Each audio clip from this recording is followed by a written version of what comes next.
welcome back. It's good to see you again. Today, we're working on this thing, making some carpet, because believe it or not, sometimes when you build a car, you put 15-inch wide wheel tubs in the back, because that makes for a more exciting drive when you got more meat on the road. So you gotta kind of cut around all that stuff. Let me show you what I'm doing. So I took some scrap vinyl that I had in my vinyl arsenal of stuff I need to throw away, and it actually worked out good. So what I did was I took the vinyl on the driver's side over there and cut it to roughly fit where I want this first piece to go. Around these seat risers and stuff, we're gonna make some plates that cover all this stuff up. But this gives you a rough idea as to where you're gonna have to cut your carpet before you actually cut your expensive Daytona weave carpet that nobody sells anymore. So let me show you what we've done on the driver's side. You can kind of see a sneak peek there, but I'll take you around to the other side. So this is it with the seat in.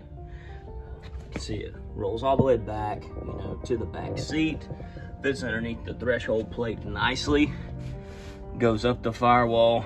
Kick panels will finish this out, but you can see there's a little space where you can see the sound deadener. Well, this is going to be what's called a multi-piece kit.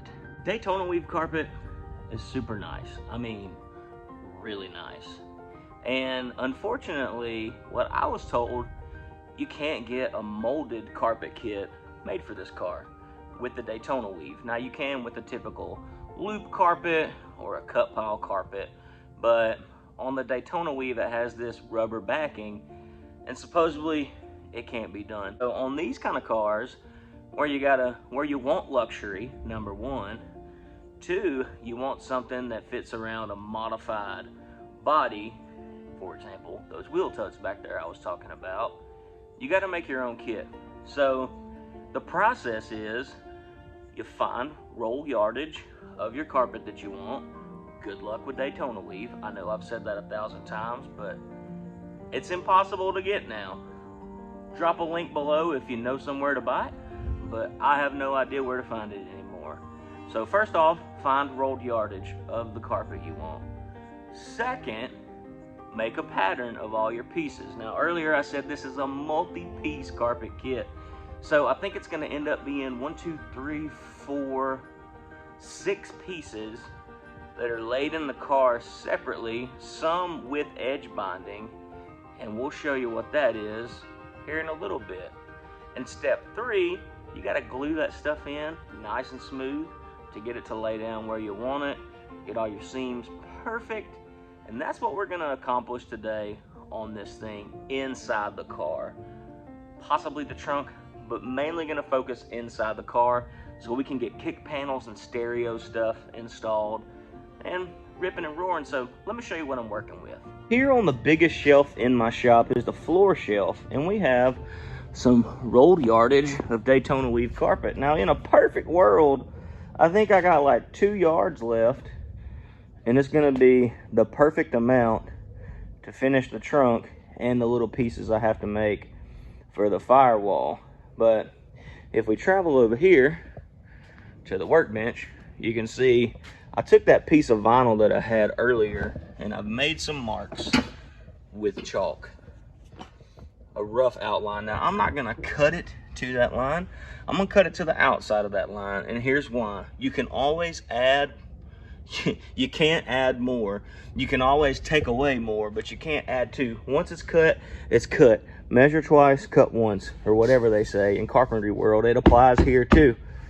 This is for the little seat mount rail like I showed you in the car earlier, but I'm gonna get this cut, get it roughed in the car, and we'll go from there. Okay, the carpet has been rough cut and it's placed in the car. Now you see it's still super baggy right here. We got excess, which is good because you can only cut once.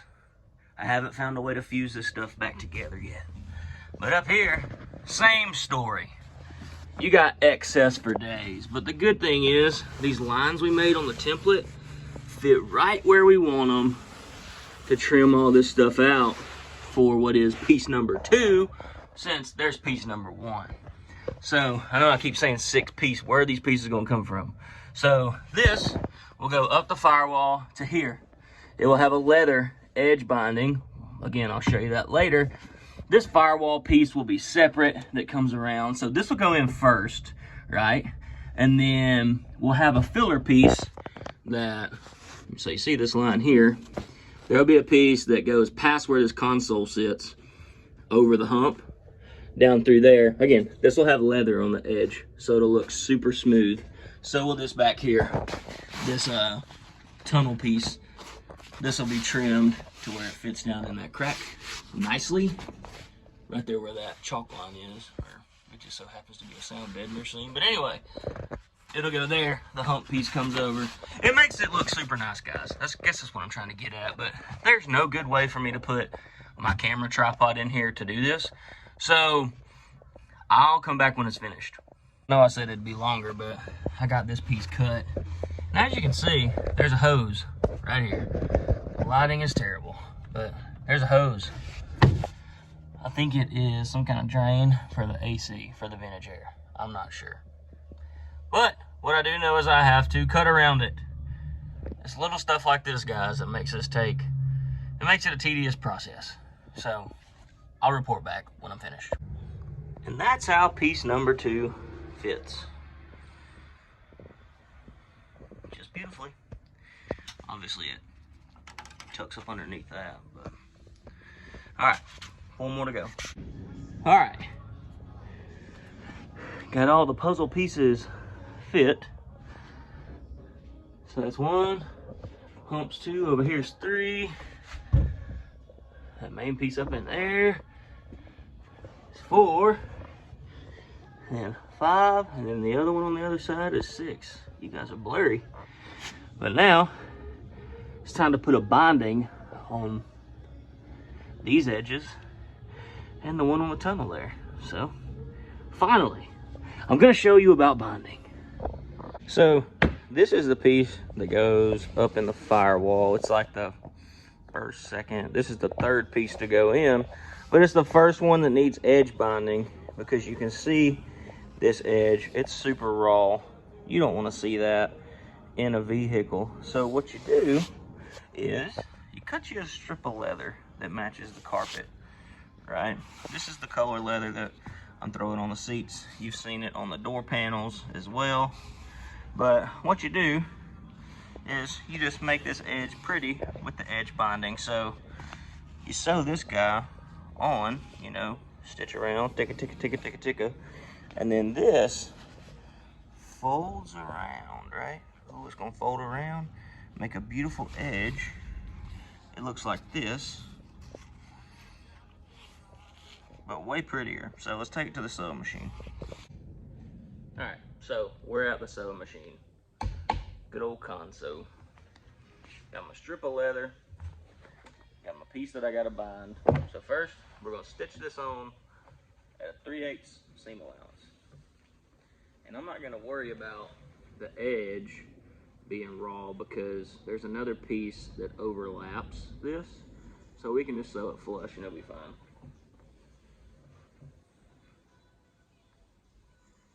I will say, I learned this the hard way, but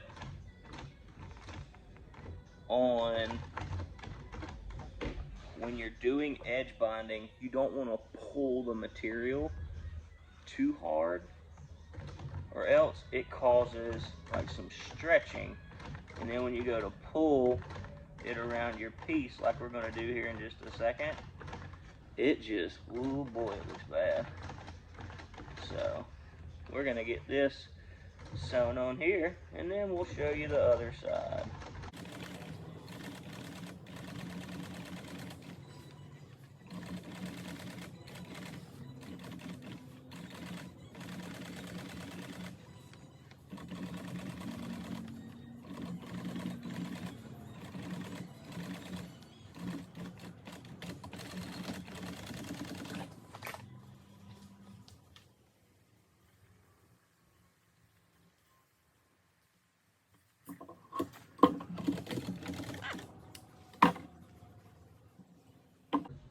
Alright, so as you can see, it's stitched, right?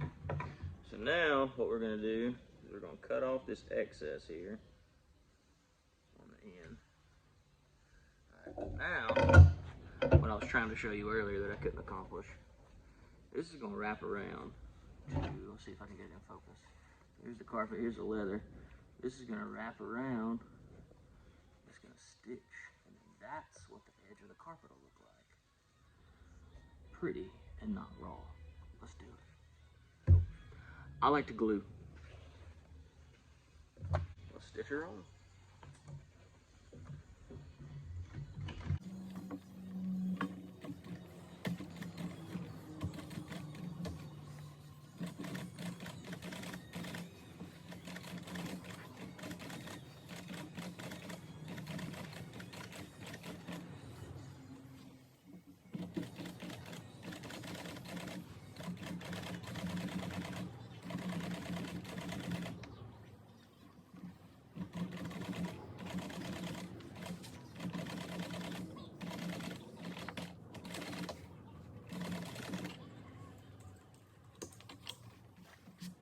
And just like that,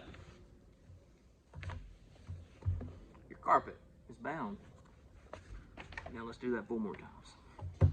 This will give you a good idea as to how it'll look when it's finished. That piece there is the one we just did the binding on that goes up the firewall. But this piece will get binding. This piece here was already installed. So it'll all look finished out. So let's talk one more piece. Praise the Lord. It was a hard fight, and it's many hours later, but the carpet is bound, all the pieces are in, and I'm gonna go show you just what we've accomplished today. I did it. All the edges nice and bound, looking good up in there. We got a grommet going around this, so clean that up, but let's go to the other side. While we're walking around, that's the trunk area that's gonna get carpet, sidewall, faux luggage, back panel, removable to access battery, all that stuff, sidewall, faux luggage. Continue around. No seat on this side, but as you can see, it's the same thing. Nice edges, bound, looking good all the way down through there.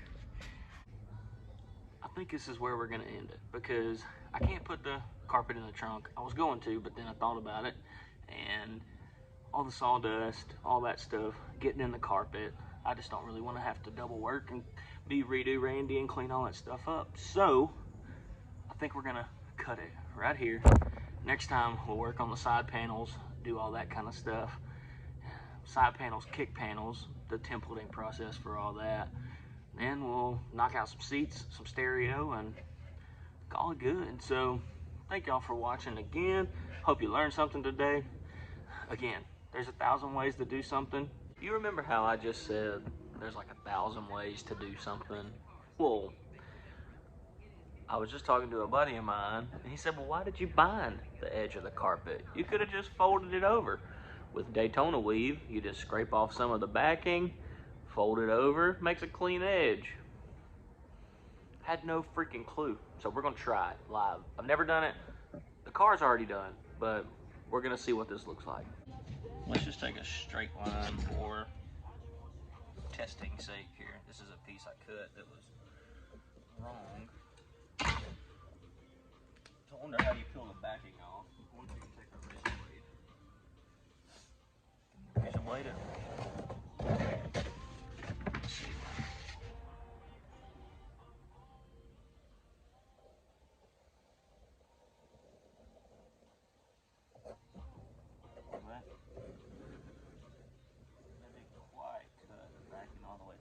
Also trying not to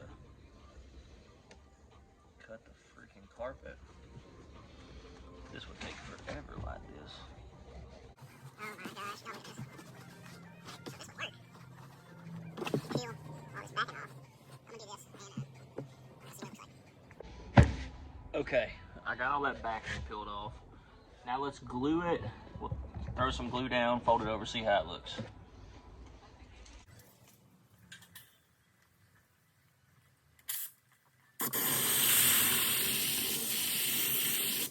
way too much. All right, glue's tacked up. We'll see how this looks when she's all that glue residue there.